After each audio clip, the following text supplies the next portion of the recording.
Carlos Correa, ladies and gentlemen, opted out of $35 million with the Minnesota Twins. Yeah. Well, he actually opted out of, I guess, 70, right? Because it was like an opt-out after each year. He That's signed right. a 3 by 35.1. So there you go. Yeah. So it was 2 years, 70, essentially, with an opt-out in between.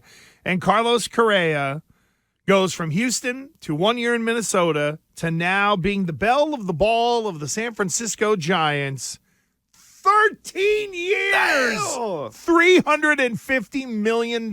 So, again, these teams are now going with and by these teams, I mean anybody, Trey Turner in Philly, Bogaerts in San Diego, and now Carlos Correa in San Francisco. And even if you want to go back to Bryce Harper in Philly a couple of years ago, they're going like Rick DiPietro contracts in order to keep the average annual down, which is, I guess, a strategy where you don't have a salary cap. You can get more guys making $20 million or so, but then you're going to be kind of wearing it at the end of this contract.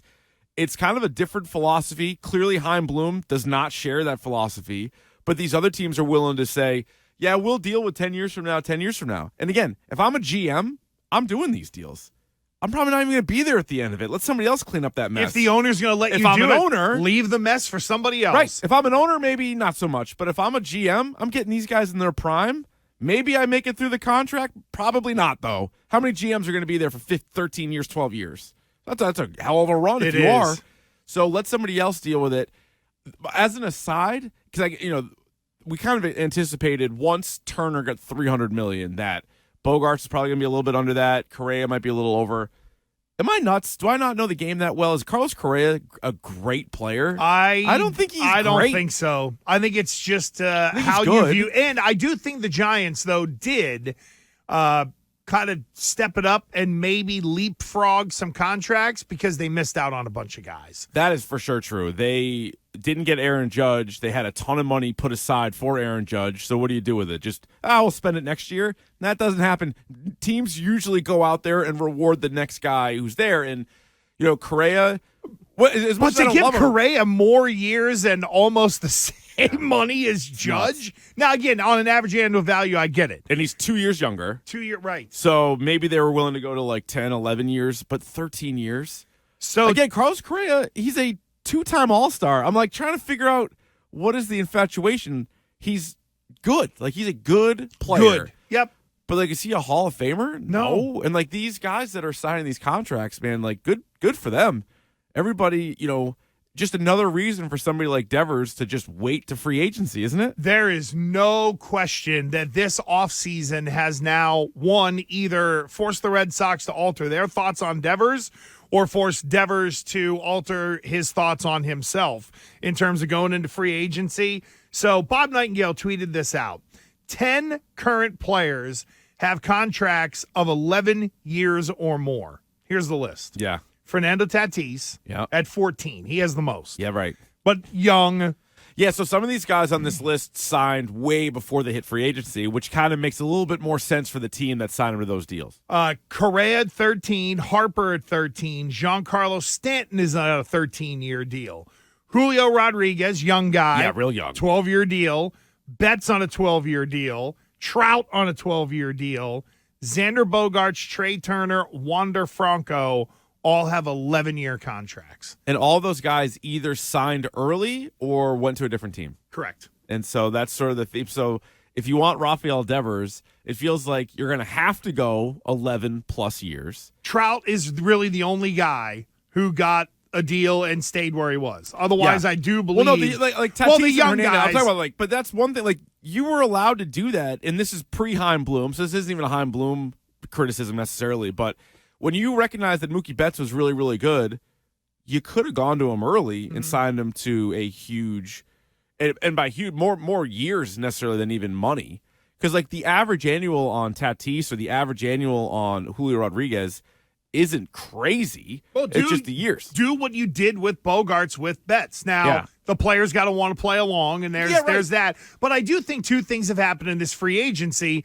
Number one, you realize that if guys get there is the chance they're going to get the 10-plus year deal. But also, I don't want to say it's becoming industry standard, but the fact that guys like Rodriguez and people like that, Tatis, are now signing so young, then you would like to think agents and the young guys are also like, well, if they're going to come to me and give me a massive amount of money in a big contract, and at 31 or 32, I can still go out there again. That's it. Why wouldn't I do it? So it sort of now has changed things on both ends for the really young player and for the guys that are a step away from free agency. Well, because the arbitration process is so bizarre. Like, it's so different than all the other sports and how little they can make, and then they can make a big raise, but not really still what they deserve to be making. And that's why I think enough of these players are willing to sign early. They're like, all right, get rid of these years where I'm making $2, $4, $6 million, and then the years where I'm fighting with you for 20 when you want to give me 21, or I want 22, you want to give me 18. Like, the whole Aaron Judge thing was bizarre this year. And let's just throw those out, sign a big deal. And those players are also betting on themselves. They're getting the guaranteed money. But like you said, there's one more payday likely for them if they're a free agent at 30, 31, somewhere in there. And now it seems like more teams than ever are willing to pay guys right up until their late 30s or 40s. It's pretty crazy, the trend. I think the other thing, too, is sort of where is the game going? Because you still have the national television deals. We know that. And then the MLB AM, which is basically like the digital arm of MLB. Teams ended up cashing out and getting a bunch of money with that. But there must be a belief for some of these organizations that baseball is going to get more popular, that there's going to be more money involved, because really a lot of these teams, San Diego, LA in particular, it's their local market television deals. Yeah, right. So how is Kansas City going to expand the pot? Not that I'm feeling bad for Kansas City, don't get me wrong, but it's what are some people seeing that either the Red Sox are willfully choosing to ignore or that they don't see it either? Because if you're Chaim Bloom now, don't you really have to say, listen, John Henry, what can I do? Like, what are you comfortable with? You go to 12, you go to 10, whatever it is, you got to give me the max so that I can at least go with this guy to Devers and give him a fair market offer. And if he says no, then we got to do what we got to do. Because they missed that step last time. If they go to Devers with a fair market offer, say it's 10 for 300, and he says no, then Chaim Bloom can at least stand there and feel good about saying, I had to do what I had to do. I know y'all are pissed, but more people would understand it than coming out and saying, well, here's your first priority. Well, we missed him by $140 million. Yeah, I just feel like Devers is gone because they've had 3 opportunities. This is the 3rd opportunity to have a homegrown guy locked up long term. Some of these other teams, how many other guys have the Angels missed out on that were homegrown? No, it's Trout. They made sure it was Trout. They kept Trout. Now, I know they haven't won anything, but they kept their guy. The Padres, before this recent spending boom, they just developed Tatis. Like, oh, we're going to keep him, lock him up. The Mariners, they identified their guys. The Red Sox were like, well, we have so many guys, we can't sign them all, but then are going to end up not signing any of them. Letting them all go. Maddening. Brutal. So you ready for Dansby Swanson, the big introductory press conference in a couple days then? Oh, they're definitely offering him like a Trevor Story type deal, and he's going to say, excuse me, do you see what these other guys are making?